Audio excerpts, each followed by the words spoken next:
पर एक धर्मो नाम की बुढ़िया रहती थी। कहते कहते माँ ने यहाँ तक कह दिया कि तू मुकुट की लस्सी रोटियाँ खाता है। ਪੁਜਾਰੀ ਜੀ ਆਪਣੇ ਜਿੱਦਾਂ ਬਹੁਤੀ ਸੰਗਤ ਜਾਂ ਸ਼ਰਧਾਲੂ ਜਿਹੜੇ ਆਉਂਦੇ ਆ ਇੱਥੇ ਆਪਣੇ ਮੱਥਾ ਟੇਕਣ ਵਾਸਤੇ ਬਾਬਾ ਜੀ ਦਰਸ਼ਨਾਂ ਵਾਸਤੇ ਉਹਦੇ ਲਈ ਵੀ ਦੱਸੋ ਕਿ ਜਿਹੜੀ ਯਾਤਰਾ ਆ ਕਿ ਉਹ ਕਿੱਦਾਂ ਕਰਨ। इसमें कोई भ्रम पैदा करने वाली बात नहीं है। जब भी इनके कानों में कुंडा डालने के लिए त्रिशूल ही डालते तो वहाँ खून की जगह दूध की धारें बहती। कलयुग के अंदर मेरे नाम की पूजा होगी तो श्रद्धालु वैष्णव भोजन मेरे लिए लाया करेंगे और आपको बकरे लाया करेंगे, परंतु बलि प्रथा नहीं होगी। जितने भी यहाँ के किसान लोग थे उनकी फसलें ऐसे ही दिखाई देने लगी जैसे सारी की सारी गौओं ने चर ली।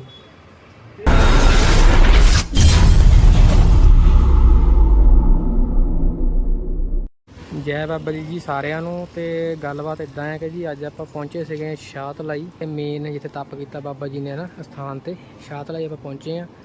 ਤੇ ਗੱਲਬਾਤ ਇਦਾਂ ਸੀਗੀ ਜੀ ਕਿ ਬਹੁਤਿਆਂ ਲੋਕਾਂ ਨੂੰ ਇਹ ਨਹੀਂ ਪਤਾ ਹੁੰਦਾ ਕਿ ਬਾਬਾ ਜੀ ਦਾ ਇਤਿਹਾਸ ਕੀ ਆ ਤੇ ਕਿੱਦਾਂ ਕਿੱਦਾਂ ਤੁਸੀਂ ਆਪਣੀ ਯਾਤਰਾ ਨੂੰ ਸਫਲ ਕਰੋਗੇ, ਕਿੱਦਾਂ ਕਿੱਦਾਂ ਤੁਹਾਨੂੰ ਮੱਥਾ ਟੇਕਣਾ ਚਾਹੀਦਾ ਆ, ਪਹਿਲਾਂ ਸ਼ਾਹਤਲਾਈ ਜਾਣਾ ਚਾਹੀਦਾ ਜਾਂ ਕਿੱਥੇ ਜਾਣਾ ਚਾਹੀਦਾ। ਤੇ ਆਪਾਂ ਅੱਜ ਤੁਹਾਨੂੰ ਮਿਲਾਉਂਦੇ ਆ ਇੱਥੇ ਜਿਹੜੇ ਪਹਿਲੇ ਪੁਜਾਰੀ ਜੀ ਹੁੰਦੇ ਸੀਗੇ ਅੰਦਰ ਸ਼ਾਹਤਲਾਈ ਦੇ ਵਿੱਚ, ਉਹਨਾਂ ਨਾਲ ਤੁਹਾਡੀ ਗੱਲਬਾਤ ਕਰਵਾਉਂਦੇ ਆ, ਤੁਹਾਨੂੰ ਪੂਰੀ ਜਾਣਕਾਰੀ ਦੇਣਗੇ, ਨਾਲ ਤੁਹਾਨੂੰ ਸਾਰਾ ਇਤਿਹਾਸ ਦੱਸ ਦੇਣਗੇ। ਜੈ ਬਾਬਾ ਜੀ। जय बाबा जी। ਹਾਂਜੀ ਪੁਜਾਰੀ ਜੀ, ਇਹ ਪਹਿਲਾਂ ਤਾਂ ਆਪਣਾ ਨਾਮ ਦੱਸਿਓ ਜੀ। मेरा देशराज नाम है जी। ਠੀਕ ਹੈ ਜੀ।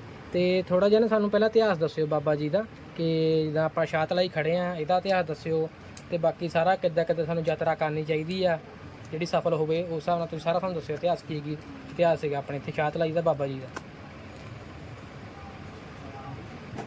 सर्वप्रथम तो बाबा जी को जो है शाहतलाई में आए थे, ये दक्षिणी भारत के रहने वाले थे बाबा जी। छोटी आयु में इन्होंने घर छोड़ दिया था और गुरु दत्तात्रेय स्वामी जी के आश्रम में इन्होंने दीक्षा ली थी। उसके उपरांत अमरनाथ में इन्होंने धूना लगाया, उस पे वहाँ पे इनको पिछले जन्म की जितनी विशेषताएं थे वो याद आने लगी। ये घूमते घूमते इसी स्थान पे पहुँचे। यहाँ पर एक धर्मो नाम की बुढ़िया रहती थी, उसने कुछ गौएं पाल रखी थी। तो बाबा जी आए और इनके माता के घर में अलख जगा दी। जब अलख जगाई तो माता भिक्षा लेके आई।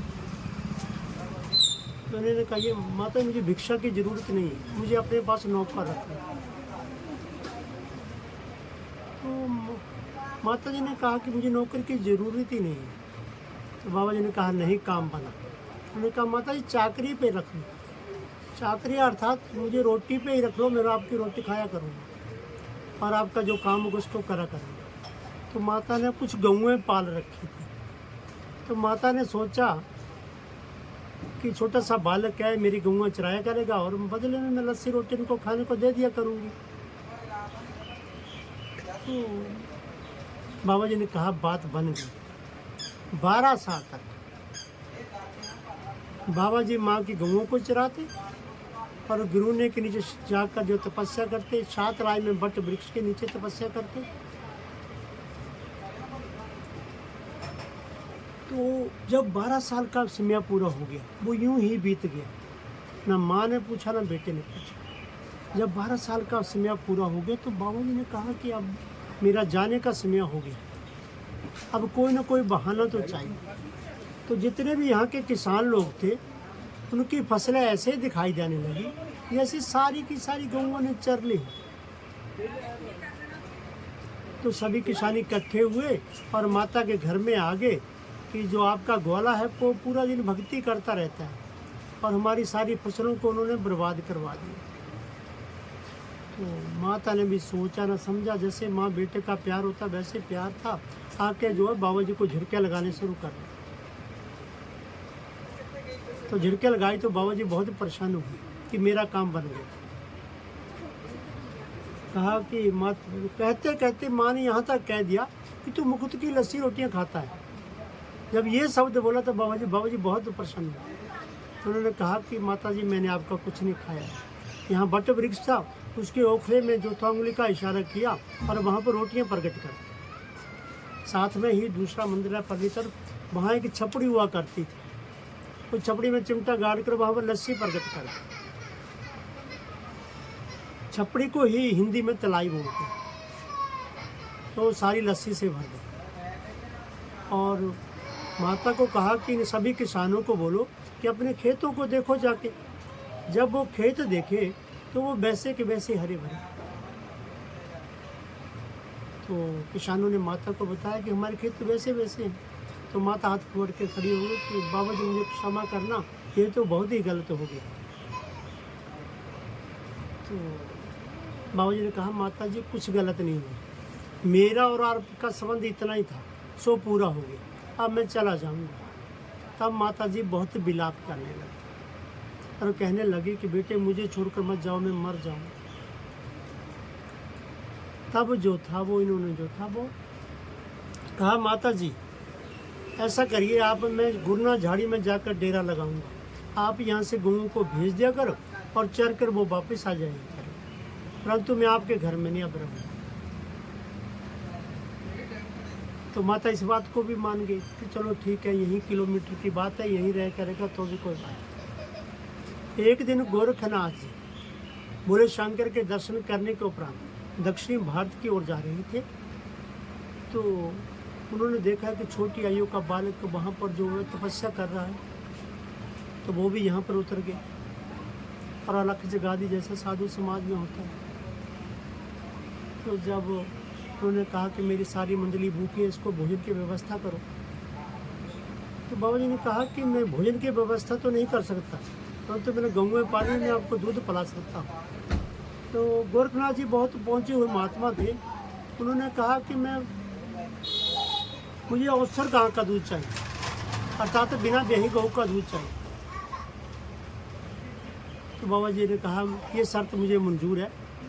तो उन्होंने गोरखनाथ से चिप्पी ली और गौ माता के नीचे रखी और ऊपर से गौ माता को आशीर्वाद दिया, थापी मारी और वो दूध से भर दी चिप्पी। कहते 367 उन्होंने पी, परंतु वो खत्म नहीं हुई।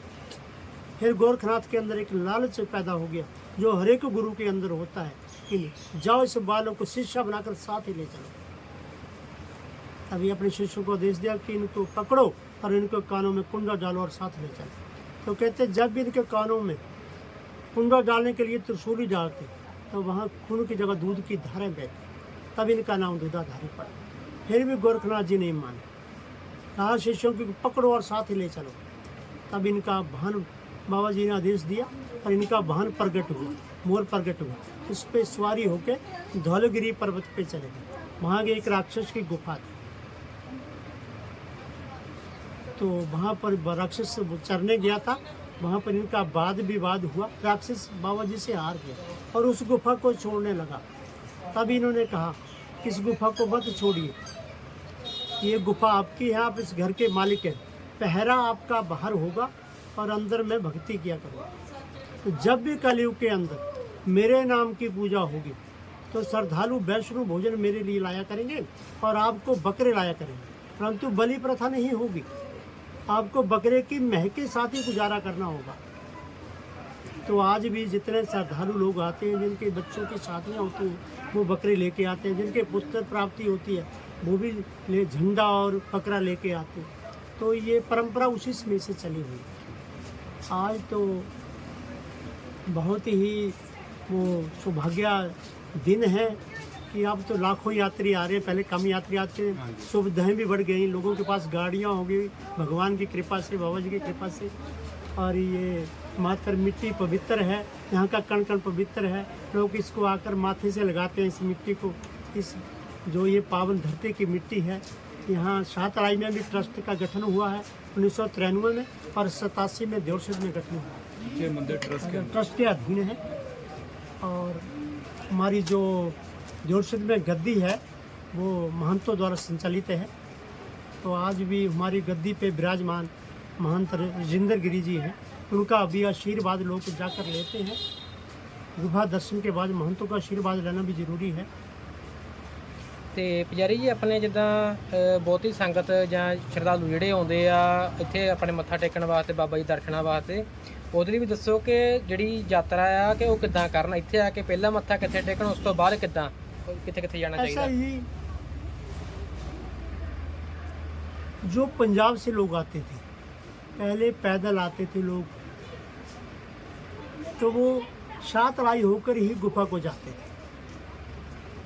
इसमें कोई भ्रम पैदा करने वाली बात नहीं है, क्योंकि हमारे जो कांगड़ा के लोग हैं उनकी कुलज भी बाबा जी है, तो वो पहले देवसुद आते हैं, बाद में शाहतलाई आते हैं, तो उनका रास्ता उधर से ज़्यादा है, नज़दीक है।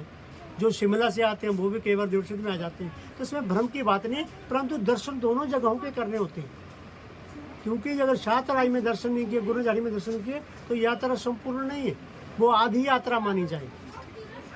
क्योंकि बाबा जी ने कण कण जो है पवित्र किया हुआ है इन धरतियों पर, इस पे आना जरूरी होता है। ਅਗਰ ਜਿੱਦਾਂ ਸੰਗਤ ਜਿਹੜੀ ਪੰਜਾਬ ਤੋਂ ਆ ਰਹੀ, ਪੰਜਾਬ ਸਾਈਡ ਤੋਂ, हाँ जी, ਉਹ ਪਹਿਲਾਂ ਸ਼ਾਹਤਲਾਈ ਆ ਜਾਵੇ, ਉਸ ਹਾਂਜੀ, ਤੋਂ ਬਾਅਦ ਗੁਰੂਨਾ ਝਾੜੀ ਚੱਲ ਜਾਵੇ, ਉਸ ਤੋਂ ਤੋਂ ਬਾਅਦ ਬਾਅਦ ਫਿਰ ਮੇਨ ਹੈ ਨਾ ਆਪਣੇ ਬਾਬਾ ਦੇ ਦਰਬਾਰ बाबा जी की गुफा के दर्शन करें। ਠੀਕ। ਬਹੁਤ ਬਹੁਤ ਧੰਨਵਾਦ ਪੁਜਾਰੀ ਜੀ ਤੁਹਾਡਾ, ਤੁਸੀਂ ਸਾਨੂੰ ਇੰਨਾ ਥੋੜਾ ਇਤਿਹਾਸ ਦੱਸਿਆ, ਥੋੜਾ ਬਹੁਤਾ ਸਲਾਹ ਦਿੱਤੀ, ਤੇ ਜੈ ਬਾਬਾ ਜੀ ਦੀ। जय जयदा, आपका भी बहुत धन्यवाद। बाबा जी का प्रचार खूब करो, बाबा जी का गुणगान करें।